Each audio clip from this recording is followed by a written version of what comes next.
আসসালামু আলাইকুম বন্ধুরা, কেমন আছেন? আশা করি আপনারা ভালো আছেন। আমার রান্নাঘরে আপনাদের স্বাগতম। আমি ভালো আছি। আজ আপনাদের জন্য নিয়ে এসেছি নতুন এক রেসিপি। দেখতে থাকুন, আশা করি আপনাদের ভালো লাগবে। এখানে সুজি দিয়ে ভাপা পিঠা বানানোর জন্য এখানে প্রথমে এক বাটি সুজি নিয়েছি, নিয়ে স্বাদ পরিমাণ লবণ নিয়েছি, নিয়ে ভালোভাবে মিক্স করে নেওয়ার পরে এখানে আমি দুধ দিয়ে দেবো। দুধটা হালকা গরম আছে সেইভাবে দিয়েছি, দিয়ে ভালোভাবে নাড়াচাড়া করে নেব দুধ দিয়ে। দেখতে থাকুন বন্ধুরা, আশা করি আপনাদের ভালো লাগবে।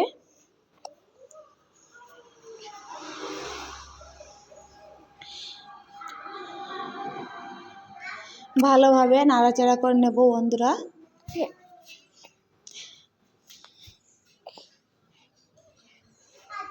ভিডিও দেখার শুরুতে একটা লাইক দিয়ে ভিডিও দেখা শুরু করবেন বন্ধুরা, শেষ পর্যন্ত দেখা অনুরোধ রইল। এখানে আমি মাখানোর পরে 10 মিনিট রেখে দিয়েছিলাম। রেখে দেওয়ার পরে 10 মিনিট পরে ফিরে এসে বন্ধুরা এখানে একটা বাটি নিয়েছি। আমার যখনই ভাপা পিঠা খাওয়া ইচ্ছা করে তখনই আমি এইভাবে বানিয়ে খেয়ে নেই। দুর্দান্ত খেতে হয়, আপনারা চাইলে এইভাবে বানাতে পারেন। বাটিতে সাদা তেল একটু লাগিয়ে নেব, নিয়ে অল্প সুজি দিয়েছি এখানে, মাখানো সুজি। এখানে আমি নারকেল নিয়েছি, নারকেল কুড়ে নিয়েছি, তাতে গুড় দিয়ে মিক্স করে নেব, মাখিয়ে নেব গুড় আর সুজি, নারকেল আর গুড় মাখিয়ে নেব। আম্মু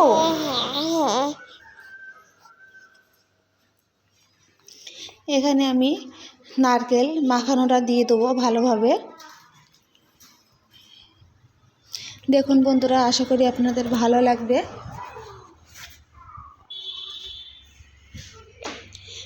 ওপর থেকে আবারও বাকি সুজিগুলো দিয়ে দেবো, দিয়ে হাত দিয়ে ভালোভাবে সেট করে নেব।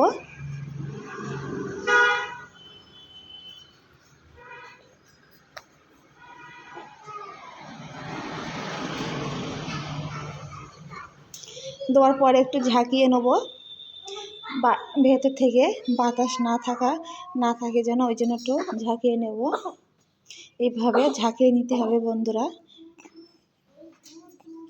এখানে আমি আগে থাকতে একটু পানি দিয়েছি, দিয়ে গরমের জন্য বসিয়ে দিয়েছিলাম। পানিটা ফুটে উঠলে এখানে আমি সুজিটা দিয়ে দেবো ভাপানোর জন্য। দেখুন বন্ধুরা, 15 মিনিট পর ফিরে এসেছি, কোনো কাঁচা নেই। একটা ছুরি দিয়ে দেখে নেবো কাঁচা আছে কি না, একটু সামান্য আছে, ওই জন্য আমি আবারও 10 মিনিট দিয়ে দেবো। 10 মিনিট পরে ফিরে এসে বন্ধুরা দেখুন, আমি পিঠাটা তুলে নেব। কেমন হয়েছে কমেন্ট বক্সে জানিয়ে দেবেন। ভালো লাগলে লাইক কমেন্ট শেয়ার করতে ভুলবেন না, সাবস্ক্রাইবটা করে দেবেন।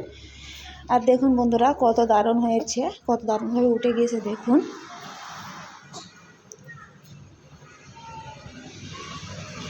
কেটে দেখিয়ে দেবো। আবারও কোনো নতুন রেসিপি নিয়ে আপনাদের সাথে হাজির হব।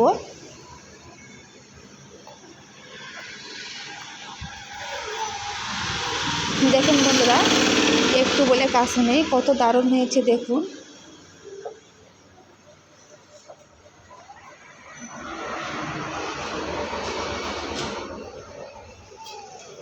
খেতে দুর্দান্ত হয়েছিল। এইভাবে বানাবেন বাড়িতে, ছোট বড় সবাই খেতে চাইবে। আজকের মতন বিদায় নেব। আল্লাহ হাফেজ।